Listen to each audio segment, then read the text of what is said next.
I'm Richard Coleman. I'm 74 years old. Some of you may remember me from a video I shared not too long ago. The kindness and support I received afterward meant more to me than I can put into words. But today I want to talk about something I left out back then, something deeply personal. Something that completely changed the way I understand love and relationships. And I hope you'll stay with me, because what I'm about to tell you might save you from carrying the kind of regret that follows you for the rest of your life. My wife Margaret and I were married for 43 years. We raised children together, built a home together. And from the outside, most people probably thought we had a happy marriage. And for a long time, I thought so too.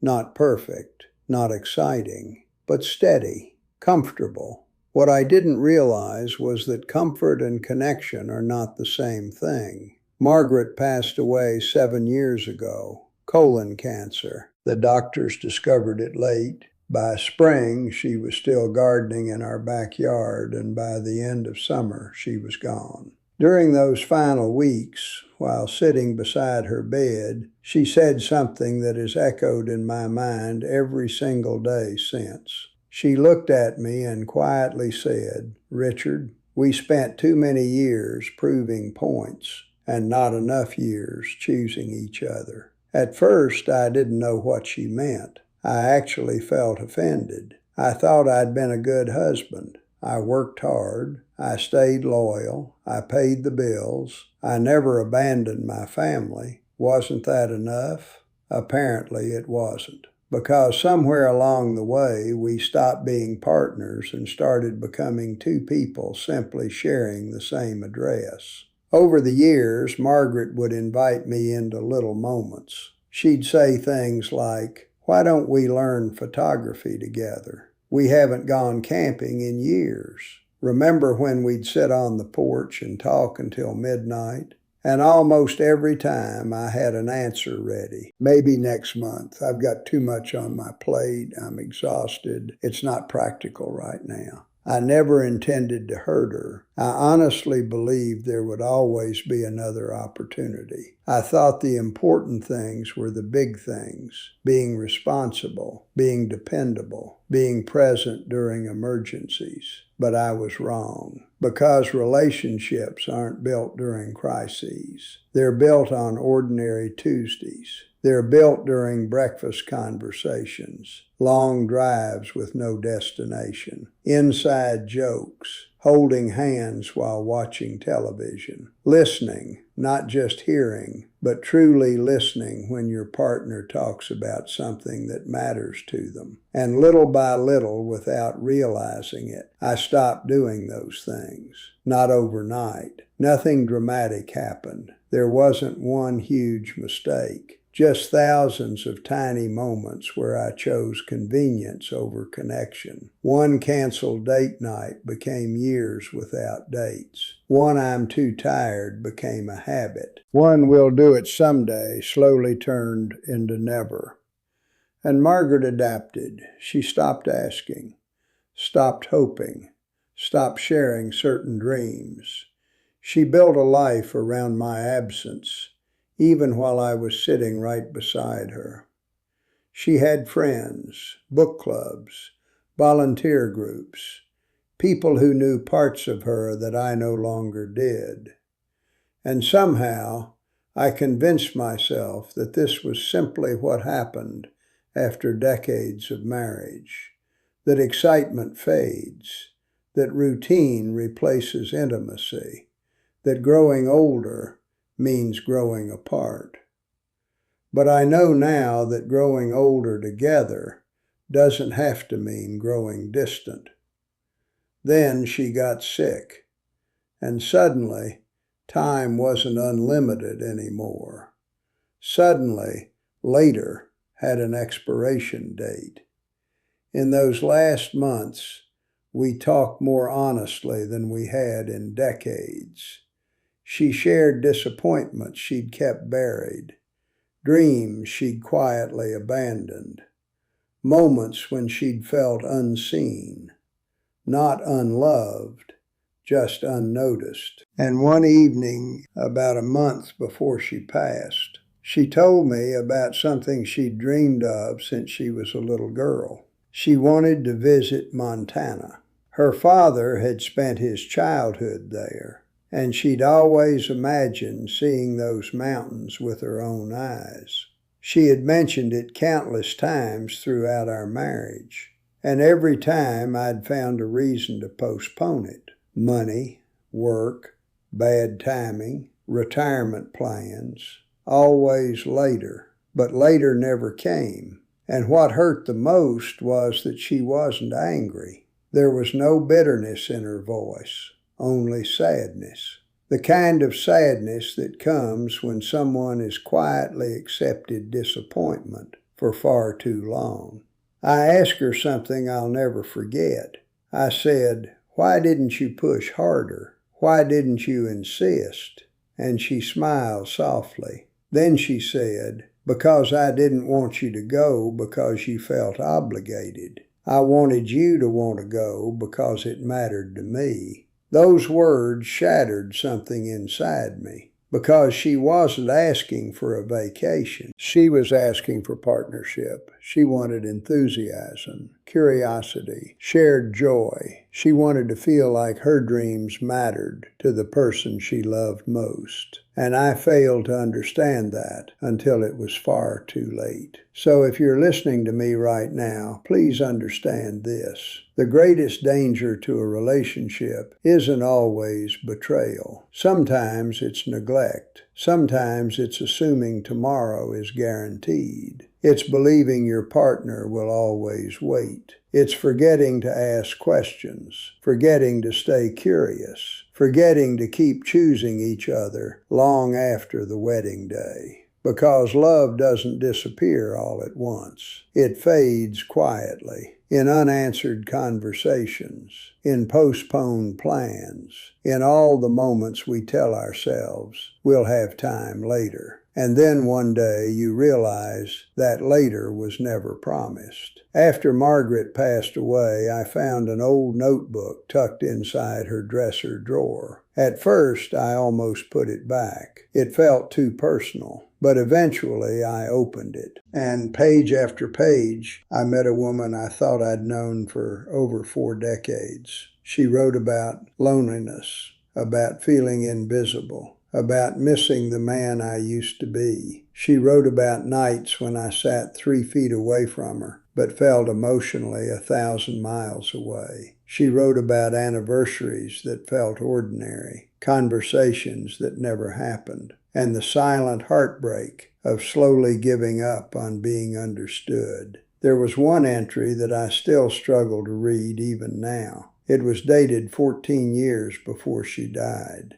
and in it she wrote something that brought me to tears. There were countless moments when I was more focused on the television, the newspaper, or eventually my phone, than I was on the woman sitting right beside me. And what hurts most is that when I read through her journals, I realized she wasn't writing with bitterness. She was writing with hope. She wrote about the young man she had fallen in love with. She wrote about missing him. She wrote about waiting for that version of me to come back. She wrote about trying to reach me and not knowing how anymore. Can you imagine that? The person sharing your life every single day, feeling as though they had lost you while you were still alive. We slept inches apart every night, but emotionally, we might as well have lived in different worlds. And here's the truth that's hardest for me to admit. None of it was intentional. I wasn't cruel. I wasn't trying to make her lonely. I simply became comfortable. I convinced myself that because I wasn't doing anything terribly wrong, I must be doing everything right. But that's not how relationships work. Relationships rarely collapse because of one catastrophic moment. More often they fade because of thousands of tiny acts of neglect, a missed conversation, an ignored invitation, a distracted response, a promise to do something later. And eventually, all those little moments add up. So if you're fortunate enough to have someone in your life right now, I want you to ask yourself something. When was the last time you and your partner talked about something deeper than errands and appointments? Not bills, not schedules, not who's picking up groceries. I mean a real conversation about dreams, about fears, about the future, about the things that still make them excited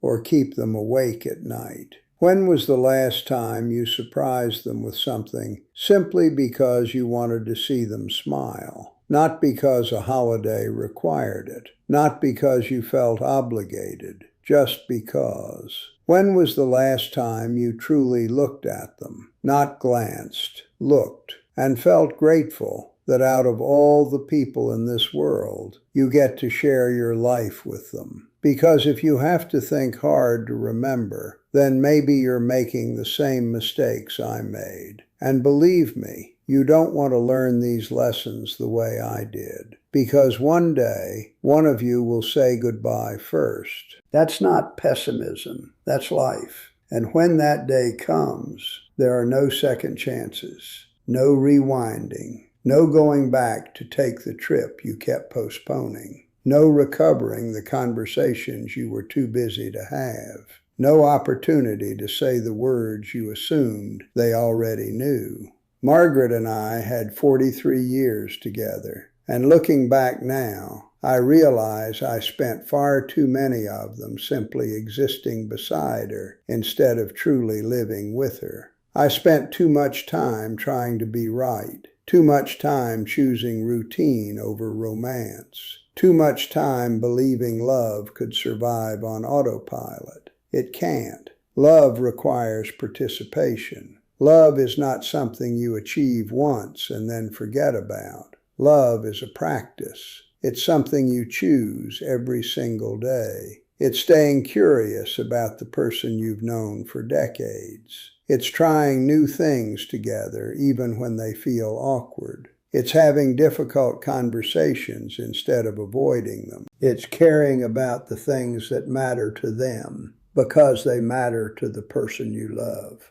After Margaret passed away, people often told me I'd been a wonderful husband. I know they meant well, but deep inside I disagreed. I wasn't a terrible husband, but I wasn't the husband she deserved. I met the minimum requirements. I remained faithful. I provided. I stayed. But staying isn't the same as connecting. And loyalty without intimacy leaves two people lonely together. Being a good partner means making effort. It means vulnerability. It means paying attention. It means choosing each other over and over again, especially on ordinary days when life becomes busy and exhausting. And I failed at that more times than I care to admit. Now I live with regrets that can never be fixed.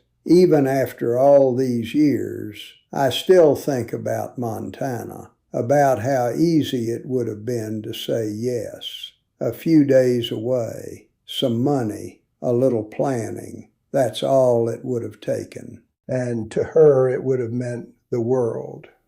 I think about the photography classes she suggested, the camping trips, the evenings she wanted to spend talking on the porch, all the small attempts she made to keep us connected, and all the times I answered with, "Not now." Funny thing about not now. Sometimes not now becomes never, and by the time you realize it, the opportunity is gone. So if you love someone, don't wait for the perfect moment. There is no perfect moment. Tell them they matter. Ask them questions. Listen to their stories, even if you've heard them before. Go to the places they want to see. Support the hobbies they're excited about. Take interest in their world.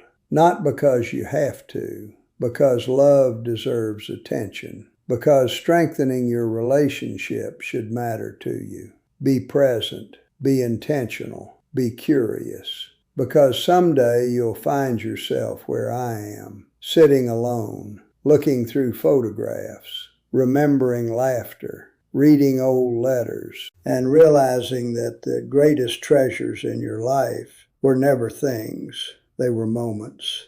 Moments you thought you had plenty of.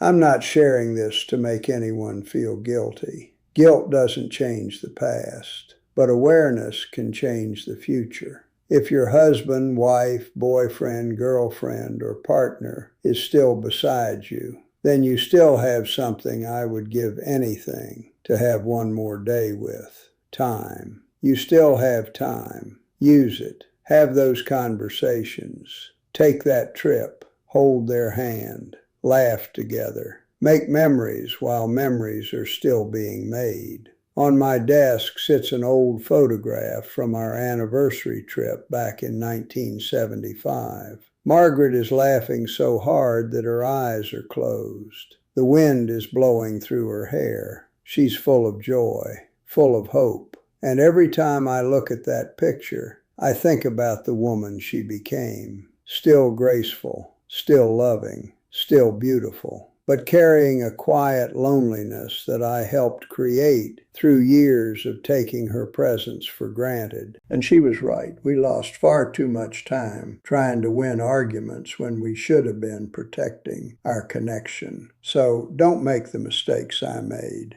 Love the people in your life actively. Love them intentionally. Love them while they're still here, because someday photographs will be all that's left. And trust me, photographs are precious, but they don't hug you back. If this story resonated with you, I hope you'll stay with us. This channel is a place where people my age share lessons, memories, and truths that only time can teach. And if something you've lived through has taught you a lesson that might help someone else, perhaps your story deserves to be told too. After all, wisdom means very little if we keep it to ourselves. And maybe, just maybe, someone out there needs to hear what only you can say.